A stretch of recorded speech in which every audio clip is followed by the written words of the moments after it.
Hey folks, welcome to the first full episode of OK Talks.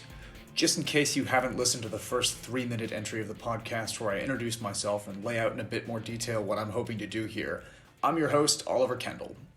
I'm a lifelong political nerd with a background in international relations who's worked for several Democratic campaigns and liberal organizations, and also been lucky enough to live in a number of countries outside the US. One country where I've spent a substantial amount of time is the Philippines, and I've decided to make that country, its politics, and its response to the coronavirus crisis the focus of my first episode. In a little bit, I'm lucky enough to be joined by my friend Dr. Jerry Diaz, who's on the front lines combating the virus in Manila. But before we talk to Jerry, I want to take a couple of minutes to give my listeners a little bit of a backgrounder on what's been going on in politics in the Philippines for the last couple of years. For a lot of Americans, myself included, our political consciousness was sort of rocked a couple of years ago, when a person who'd spent the last 20 years realistically as nothing more than a public joke was somehow, with a lot of luck and help from a foreign intelligence agency, elected to the presidency with a minority of the national vote.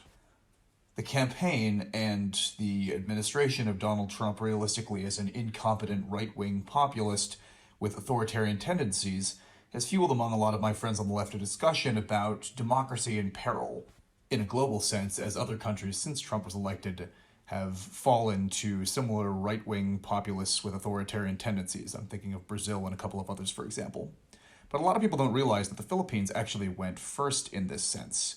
Duterte was already elected president and being referred to as, quote, the Trump of the East, unquote, even before Donald Trump had managed to improbably work his way into the White House. Calling Duterte the Trump of the East really makes a lot of sense, as there is probably no single world leader who has as much in common with Donald Trump as does Rodrigo Duterte, at least in terms of style. One of the key differences is that unlike Trump, Duterte actually does have a substantial amount of political experience.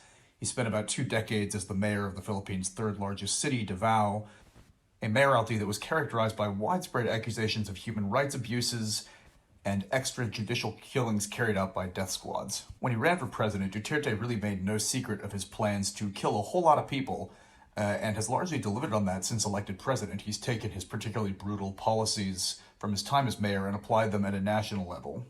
Tens of thousands of people have been killed in extrajudicial killings as part of Duterte's war on drugs. Whether or not all or even most of those people were guilty is a thing that's in question, and if they were guilty, whether it was guilty of a crime that would warrant being shot by a death squad. Like Trump, Duterte seems to have also totally rejected the premise that as a person elected to the presidency of a country, he should act in any way presidential. He has a long history, which has continued since his presidency began, of really absurd public statements. Also, like President Trump, Duterte seems to employ the strategy of dangling the shiny object of a particularly deranged quote to distract public attention when he seems on the brink of getting into trouble for something more serious. Given what I just said, I'm sure you thought here I was going to take the high road and not play Duterte's game, but no, I can't resist sharing some of his greatest hits. For example, quote, if you are corrupt, I will fetch you using a helicopter to Manila, and I will throw you out. I have done this before, why would I not do it again, unquote. Incredibly, this is not even close to the first time Duterte has admitted on the record having murdered people. Speaking of murdering people, here is another quote, just because you're a journalist, you are not exempted from assassination if you are a son of a bitch, unquote. He's also positively compared himself to Hitler when fantasizing about killing lots of people. But just in case you thought the only deranged things Duterte said in public related to his violent murder fantasies, no, he's also said really disgusting, violent sexual stuff in public as well. Probably his most notorious quote came during his mayoralty, when a nun from Australia was raped by multiple people and murdered in the late 80s, and he said, quote, I was angry that she was raped, that's one thing, but she was so beautiful. The mayor should have gone first. What a waste, unquote. Cool guy, I'm sure it was just locker room talk. Perhaps my personal favorite came when Duterte was discussing a pretty serious ISIS problem that was going on in the southern part of the Philippines and said, quote, give me salt and vinegar and I'll eat his liver, unquote. I can only assume that he was trying to outdo President Trump's earlier statement that he would, quote, bomb the shit, unquote, out of ISIS by saying that President Duterte was so tough that he's not just going to beat the terrorists, he's going to eat the terrorists. On its own, this would seem almost uniquely crazy, But in a world with fire and fury, grab him by the pussy, and proposing that we build a moat filled with alligators on the Mexican border, it's easy to imagine Rodrigo Duterte is basically what would happen if Donald Trump were allowed to have death squads. I have to admit at this point, I've even gotten into the habit of reading crazy Duterte quotes with a Trump accent. Of course, I didn't have the guts to do it on the air, but, maybe someday. You'll hear later in our interview, Jerry and I discuss at some length how it is that Duterte is able to get away with such crazy behavior while serving as the president. Another thing that has set Duterte apart from his predecessors as president of the Philippines, and this is something that Jerry and I talk about also at length in the interview, is the extent to which he seems to have a much greater interest in having close ties with communist China than have previous leaders of the Philippines. Speaking of Jerry, just by way of introduction, we met at a party in a hostel in Cambodia about 2 years ago. Figured out pretty quickly that we had a lot in common and became good friends and stayed in touch. He's an especially interesting person to talk to about the situation right now, both because of his direct experience as a doctor working on the front lines to combat the coronavirus, but also as a person who grew up both in the United States and the Philippines. Jerry has a foot on both continents, and is able to provide a particularly interesting cultural context to a lot of the things we discuss in the interview. As you'll hear, we discuss Jerry's own background, the impact of the coronavirus to his own work and to the people of the Philippines, and some of the potential implications in the longer term for politics in the region. Okay, so I'm joined now by my friend Jerry Diaz, who's a doctor in the Philippines, in Manila. How's everything going over there, Jerry? Everything's fine. Okay. How are things in Spain? Well, we're surviving over here. Everybody is going a little bit stir crazy, I think, but we're getting used to the quarantine, which was actually just extended for another 2 weeks. So I figured just to get started, can you tell us a little bit more about your childhood, where you grew up? My childhood. So basically, I was born in Manila. Then when I was about 4, we all moved to San Diego in California because my dad had work. He actually was like a consul in the embassy in LA. And then when I was 19, because my parents they never really wanted to stay in the U.S. indefinitely, so they just worked here for a couple of years. So they all decided to move back. So when I was 19, moved back to the Philippines. I finished college here. I was taking up biology. Now, why did I end up in med school? So the thing is, in the Philippines, if you take up biology in college, you can either be a researcher or like a biology teacher afterwards. And there was 2 options. I was really keen on both options. So I don't know, like everyone was saying, it's a pre-med course, so just take up medicine. Oh, interesting. You were thinking about teaching, actually. No, those are like the options in the Philippines. Okay. And I don't see myself as a teacher. And I don't see myself as a researcher. So yeah. Okay. All right. Cool. The logical path was be like to take up medicine. Yeah.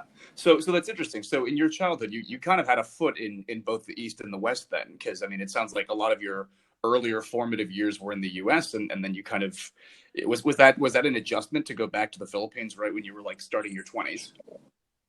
Yeah, it was a major adjustment because it's way different. I mean, we often like go back to the Philippines every summer for the summer break. Okay. So I got to know my family here. But then actually living here long term, it was like a major adjustment. Like for one thing, most of my friends were from the U.S., so I had to like start from scratch when we moved here. Mm-hmm. And it's actually like a huge culture shock. So basically, like our place in the U.S., it's like a suburb. Okay. You know how it is like in San Diego. It's like by the beach, so like it's more laid back compared to like LA and the other cities in the U.S.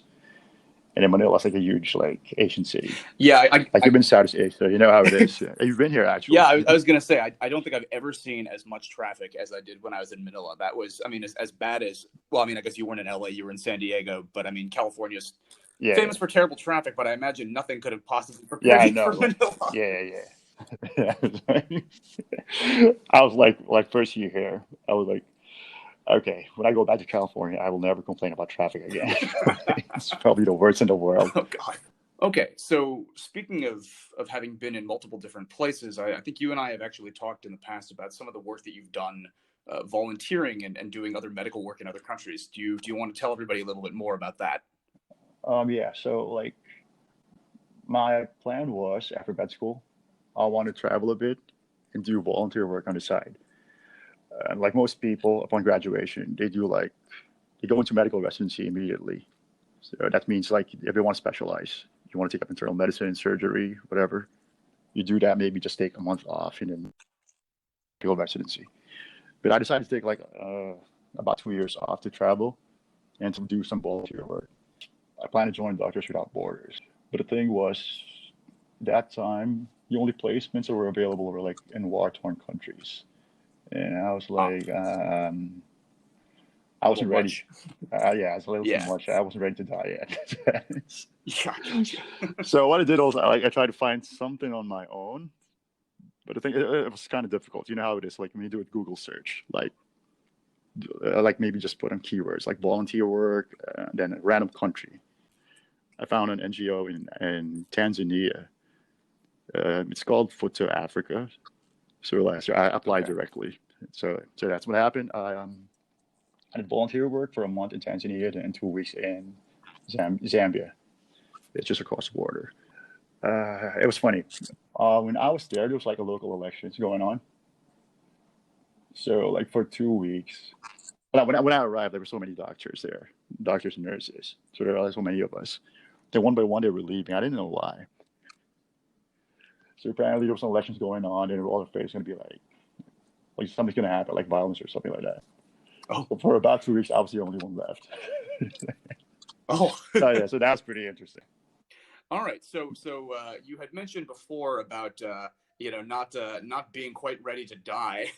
Super dark transition, but why don't you tell us a little bit more about your personal experience with the thing that's on everybody's mind right now with the coronavirus, since you apparently had an experience of that right when you got back basically to the office from travel. Yeah, like I was in the U.S. for like a month to visit family. When I came back here, I saw a couple of patients. One was this Taiwanese dude. He just complained of fever. Around that time, we're following like protocols. It's the same as with other countries. We assign patients like they're either patients under monitoring or under investigation. But that guy didn't fit any criteria, so I thought it was a normal fever. He didn't have a travel history, nothing like that. Then 2 days after, he had like a runny nose, so we went to like the emergency room and they did a test on him. Then he tested positive after a week. Now, since I was like the first doctor who saw him, I had to go into isolation for 14 days. So that was my first direct experience. So after the 14-day period, like I went back to work. That patient you had was like, I think you said it was basically the first patient you had when you got back, right? Maybe the third one on my first day. Well, welcome back. First hour in the office. Yeah, just my luck. Jeez. So you mentioned doing some work in hospitals now. So it's interesting your sort of experience with this, because it's like you were working, and you were exposed to the virus before the society seemed to have really reacted to it. So this is weird. I keep thinking of the situation in the beginning of The Walking Dead where, Rick wakes up a month later after the zombie apocalypse has happened. I can only imagine that your experience might be a little bit like that, in that you were, you basically got there, were exposed, quarantined, and then, 14 days later you come out and everything's massively changed. Can you talk a little bit about how that shift looks to you? I went on quarantine earlier. I mean, you're aware, like everyone's on lockdown in Manila. Yeah. And actually, the entire Luzon in the Philippines. So like you can't go out unless you're going to buy some medicine or food or whatever, the basic stuff. Okay, so basically, I went to quarantine like 10 days earlier. Then everyone was like, the rumors are going around, like it's going to be on lockdown. It's going to be on lockdown. You went before it was cool. Yeah. So after the lockdown, everything was closed at first, but then after a week, they decided to open clinics, but everything would be by appointment. So I had to go back to work. It depends on the area. Because the first day I went out, Like the area like around my house, I barely saw any people. But driving to work, I passed by several areas where there's so many people outside. You think like there was no quarantine going on? Okay, so you mentioned seeing a bunch of people in the streets now. Do you think that Yeah. people are starting to become more resistant to the quarantine now than they were initially? Like as a medical professional, I would say that we need to be on quarantine for a longer period of time. But to be realistic about it, it's not really feasible in like in countries like the Philippines. Like a lot of people here, um, they're like daily wage earners. So like a couple of days, I mean, they don't get paid if they don't work. So a couple of days, they're gonna go hungry. I think that's a big factor. I mean, that's why a lot of people are getting restless. The Yeah. majority of the population here are those people. So if you have to choose, let's say you don't work for a month, you will surely go hungry. You will surely go hungry. You will die of hunger. And the other Yeah. option is you're going to continue working, then you may get a virus, and if you get it, you may or may not die. So it's not certain. So if you have to Yeah. choose between certain death with something uncertain, Yeah. you know what these people are going to choose. Yeah. So it's really hard. But like you see the news, the same thing is happening in India and a lot of other like less developed countries with the same demographics. I was going to ask you a little bit more about the way things are being handled in the place where you're working now, but this actually brings up another interesting point. So maybe we'll circle back to that later. To what you were saying, this whole situation and the lockdown does seem to, as you say, present people in a poorer economic situation with a really complicated choice of choosing between the possibility of a virus or the certainty of running out of resources. So that being the case, is the government in the Philippines doing anything to try to help people who are getting economically hit by this, who are, realistically are not able to get food if they run out of resources? I don't really know what the government is doing exactly, but like what I've been hearing, they've been basically giving out dole outs, like providing food for families who are like below a certain income bracket. So basically, it's the local governments who are in charge of their own like citizens, and then Okay. like the national government just like gave out guidelines. Then the local governments are in charge of its own citizens. That's Okay. how it's been working out here. So then the national government has not, do you think, taken a super hands-on approach in terms of giving people what they need to be able to stay in quarantine?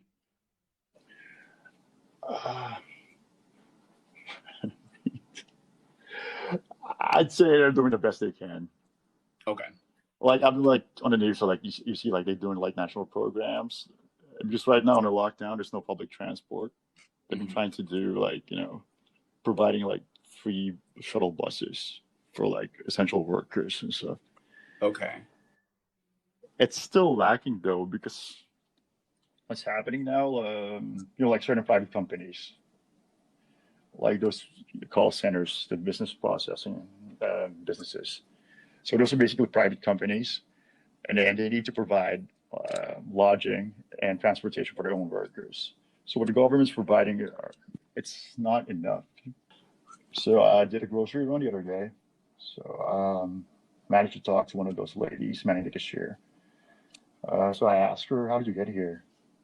So she told me like everyone they've just been sleeping in the grocery, like on the floors, Oh my so they God. don't need to go home because there's no like public transport. How would they go to work? Oh, wow. And they're required to go to work because they're like classified as essential Yeah. workers. And I mean, not everywhere is like this, but the fact that you get to talk to people who are experiencing this, that means the government's not doing enough.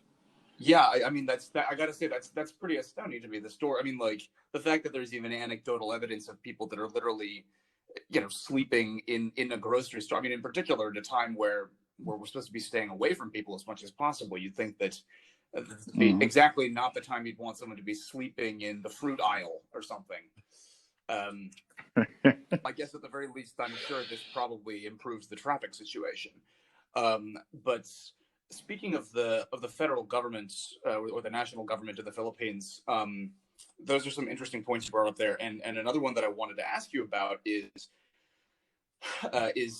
whether you think they responded quickly enough. Because I mean, various countries, like just for example, South Korea and the United States had their first case on the same day. Mhm. The difference between the responses in those two places has been Yeah. incredible, because I mean, South Korea set up contact tracing and all this sort of stuff, whereas President Trump just Yeah. continued, tweeting, mean tweets at supermodels at 4 a.m. or whatever it is that he does, rather than responding very quickly.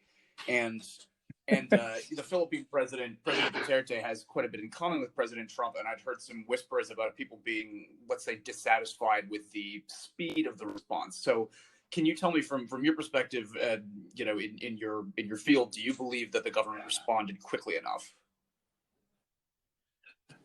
I was looking at the timeline the other day. Actually, the Philippines was one of the first countries to impose those travel bans to and from China. Technically speaking, I would say they did they imposed the travel bans early. But the thing is, with the situation here, I think it wasn't early enough to prevent the spread.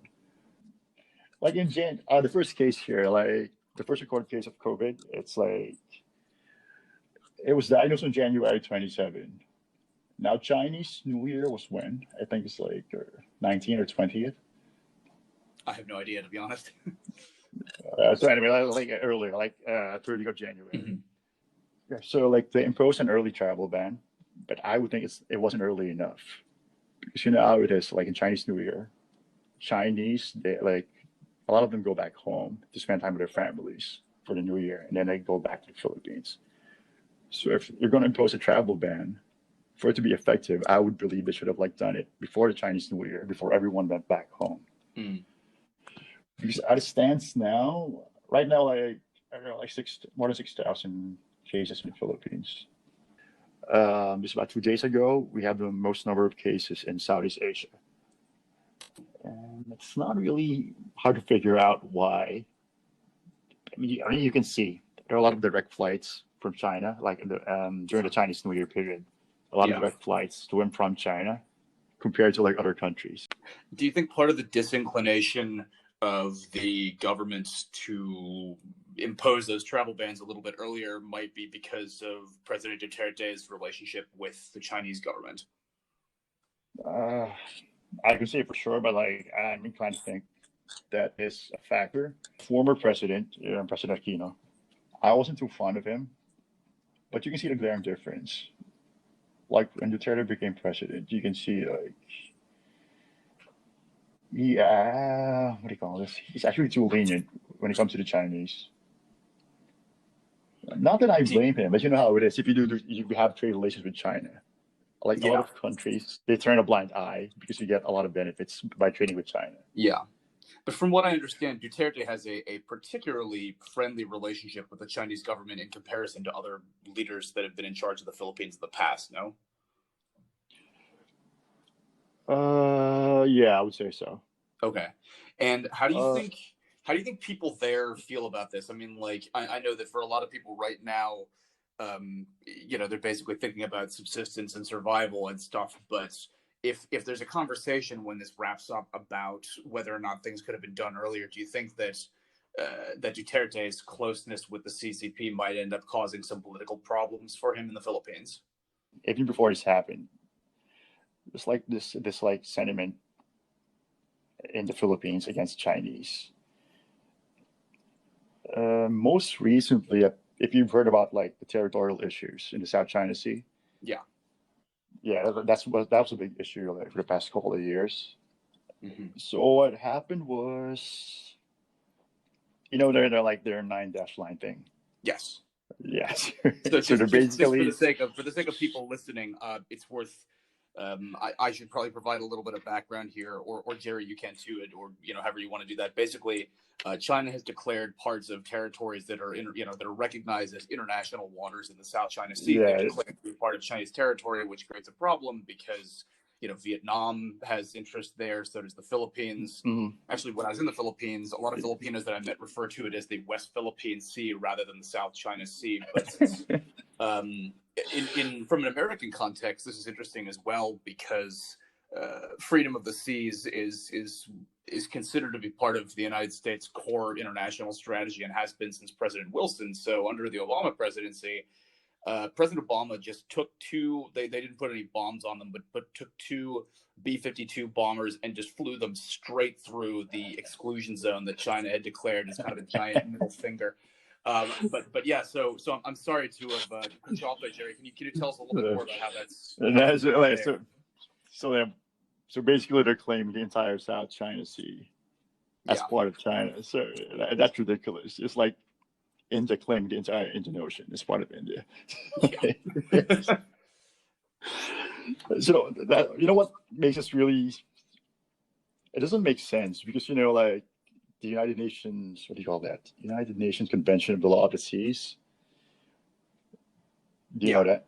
Yeah. So basically it states that a country owns up to 200 nautical miles from their land mass. So that's where like all these territorial disputes are coming from. China is claiming islands that are like within the 200 nautical miles from the Philippines, from Vietnam, from Malaysia. Yeah. Just because they're like in the South China Sea. Yeah. I mean, they've essentially declared the South China Sea to be a Chinese lake. Yes. Yeah. Yeah. And then like one thing, this doesn't make sense because like at the United Nations Convention of the Law of the Sea, China is a signatory. So why are they not following a law that they signed? They're like signatory for this law. From what I understand, their solution to this has basically been to send a boat with a dredge out into the middle of the ocean, dig up part of the bottom of the ocean, pile it on top of the other parts, and build an island, and then declare that island to be part of China, so they can extend the. Yeah, they've been doing that a lot. Like they've been dumping they're like making artificial islands from reefs. Then they're like making like military bases there or stuff like that. Okay, so we've talked a little bit about we've talked about the virus in the Philippines. We've talked about the complicated relationship between both politically and culturally between the Philippines and China. We haven't talked yet that much about the virus before it arrived in the Philippines. So to be blunt, do you think this was basically China's fault? If I'm going to be honest about it, yeah, I think this is all China's fault, obviously. I mean, if you see the news, if you like read stuff in the news, it's evident like from the very start, they chose to cover it up, and then you've been hearing reports about like certain Chinese doctors who were like expressing alarm as early as December about a certain virus that's spreading, and then they choose like not to disclose it to other people. I mean, to other countries, until it was like too big to contain. Well, not only that, but to put those doctors in prison rather than listen to them. Yeah, that's it. And one more thing, like they did like impose travel bans. They like restricted travel among their citizens. But for me, that was like, a little too late. Like they were aware that this was going on like, as early as December. They should, if they were aware of this, they should have like imposed those travel bans like before Chinese New Year, before a lot of their citizens were like traveling to like a lot of countries for vacation over the New Year. I think that's the main reason like this virus is everywhere now. I mean, you've been traveling a lot, so I mean, that like in every country you're going to see like busloads of Chinese tourists, and there's like even more like there were so many more like Chinese travelers during that period of time. So that helped with the virus, spread of the virus. Interesting. You think that's because of the New Year? No, I like in relation to that, I'm really frustrated with the WHO, the World Health Organization. Yeah, I was going to ask actually, like how. Sorry, building on that, I want to hear what you have to say about that. But I also, I mean, like, given how you think China mishandled this from the start, do you feel like it's a little bit ironic that China's now getting all this praise and accolades for how quickly they shut down and everything?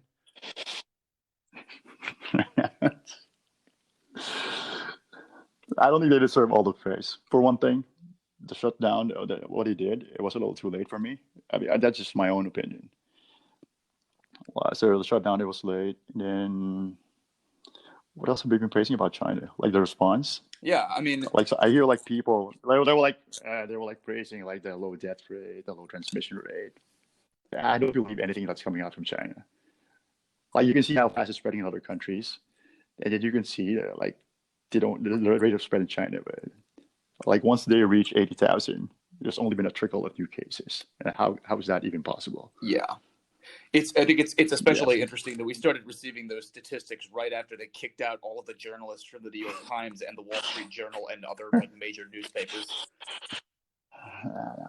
There's one thing like other nations should learn about is you can't really trust China. I'm not being xenophobic. I'm just stating facts.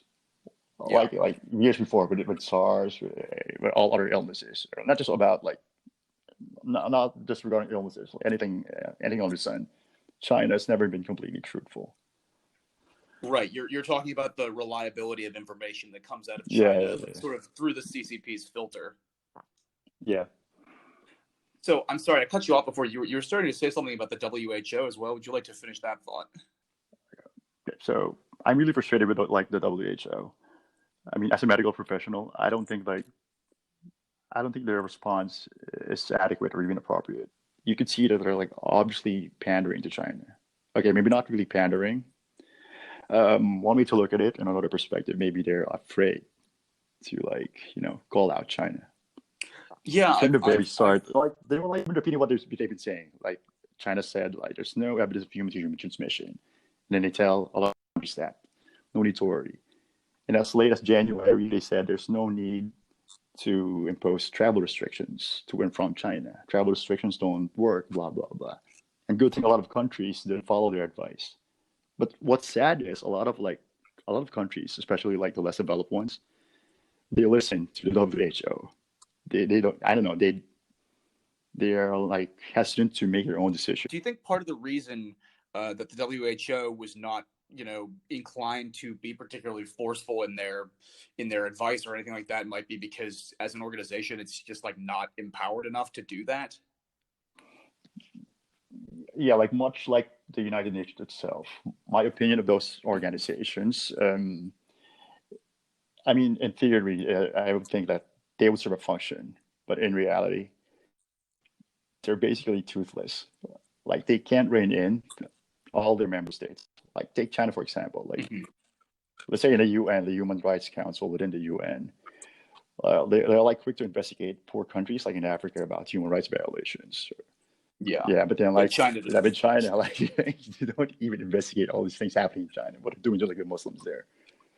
Yeah, that's well, yeah, I think that's an interesting analysis of the inability of some of these international organizations to respond effectively to this might be just because they straight up are not given enough power by like the international structure. Do you think then, given what we've just been talking about, and given the fact that from what I've been reading, some people in the Philippines do think that the president's response has been too slow, and that part of the reason for that is because he has a closer relationship with the Communist Party in China than most Filipino presidents previously. Do you think that after this all clears up, if there's a conversation about that Duterte could take any sort of hit politically for maybe not responding well enough because he didn't want to piss off President Xi?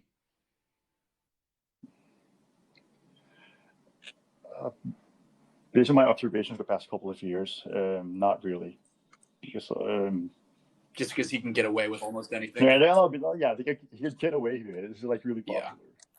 Yeah. I don't know why. Yeah, it certainly confuses like me. up to now, until now, he has like close to 90% approval rating. I've heard of like any president in the U.S. who 4 years in. Yeah. Like close to 90% still approve of him. Oh my God.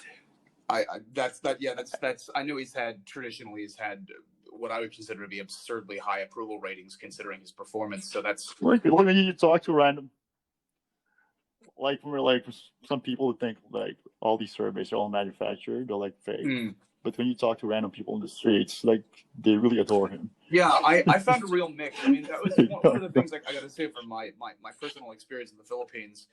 I was astounded by how many people, even in Manila, in the more liberal urban centers, were quite okay with his president. I mean, like, let me put it this way: some of the people that I talked to were just immune to facts. Like they would make the same kind of arguments as Trump supporters when you say like you say, well, X thousands number of people have been shot in extrajudicial killings. They say no, it's just the fake news and whatever, and the UN's out to get us, and like people who seem otherwise reasonable who will then just start denying basic, easily provable reality. And that was kind of shocking to me because, in the US, when you talk to hardcore Trump supporters, you can usually see them coming. Usually it's easy to identify in advance a person who, has been fed a steady diet of Fox News and Breitbart for the last however many years, and who are basically, immune to contradictory facts and information. Whereas, the number of people that I met in the Philippines who seem to be like otherwise informed, intelligent people who then, would laugh at, and say like, oh yeah, boy, you guys sure picked a winner with Donald Trump, huh? And I'd be like, yeah, and you guys sure scored with Duterte. And they'll be like, what do you mean? I love my president. And I'm just like, they're the same person. Like, how is this possible?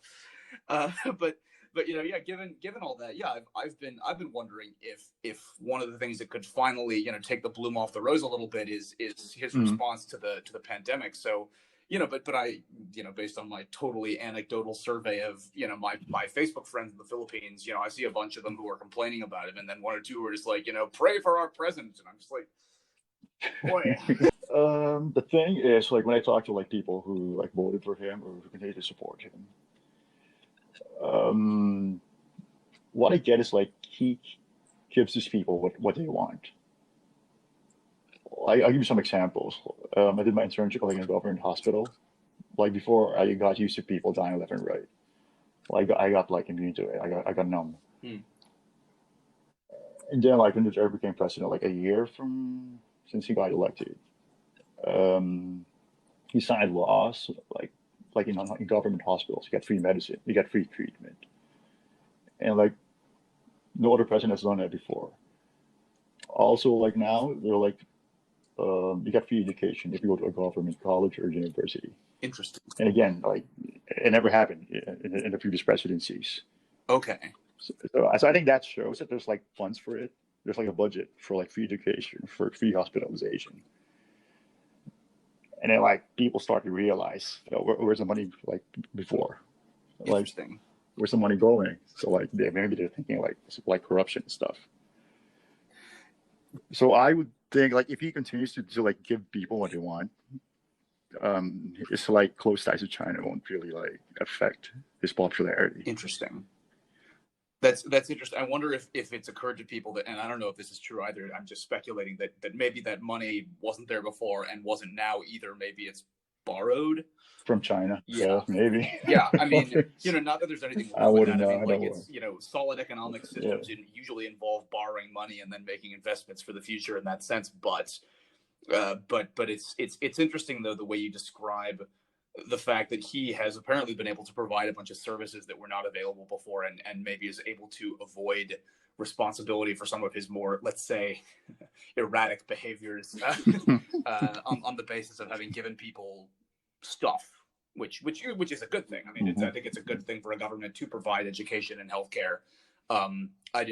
My personal, wish is that he was able to do that without, bragging about killing people and, publicly musing about how he, as mayor of Davao, should have been allowed to rape the nuns first, or whatever that insane quote was. So I guess if you want to talk about it, you need another episode. Right?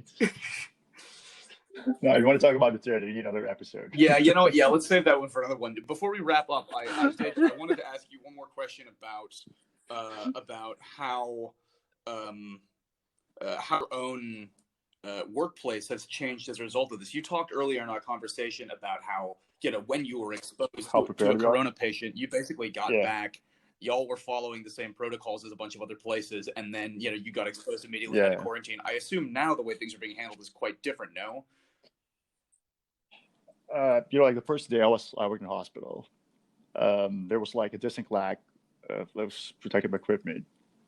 I mean, it's not just in the Philippines. That it occurs everywhere, like in the U.S., like in Spain, like elsewhere in Europe. It's happening everywhere because no one's prepared for this, like a pandemic. No one anticipated this. Mm-hmm. So like we were like reusing like a mask, which is not really advisable, but like we had no choice. Like maybe 2 weeks after, I think like the government was like doing stuff, right? Like they've been importing a lot of like the equipment. And then for the past week, there have been a lot of companies producing those locally now. So I think eventually we won't have any more problems with regarding the Okay. supplies. Because right now, like I still like reuse like a I was gonna mask. say how Now, long correct me if how I'm long wrong. are you having to go through like a particular like a mask and a gown? How long on average are you using those? I use like for entire shift Okay, which is how long? because like gowns like 12 Okay, hours. Like for with the gowns, like we don't really run out of it. Like the problem is more with like the N95 mask. okay, I'm not going to go to work with just a surgical okay. mask. I think a factor would be like you're in the early phase. I mentioned this earlier. So before we tend to group patients. If they do not fit the criteria, doctors who see them don't wear any protective Oh, equipment. Then apparently, like some patients that they would help, they tend to like withhold information. They didn't tell they had recent travel history, or like they would say they didn't know anyone who had any symptoms. So you would group them, and then they won't be isolated from like other patients. So they will be seen as regular patients. So like in the early days, a lot of doctors got infected. I mean, they got infected that way I see. because they didn't like wear equipment because of the patients they were seeing, they did not fit the criteria. Okay, so I assume now that's all changed.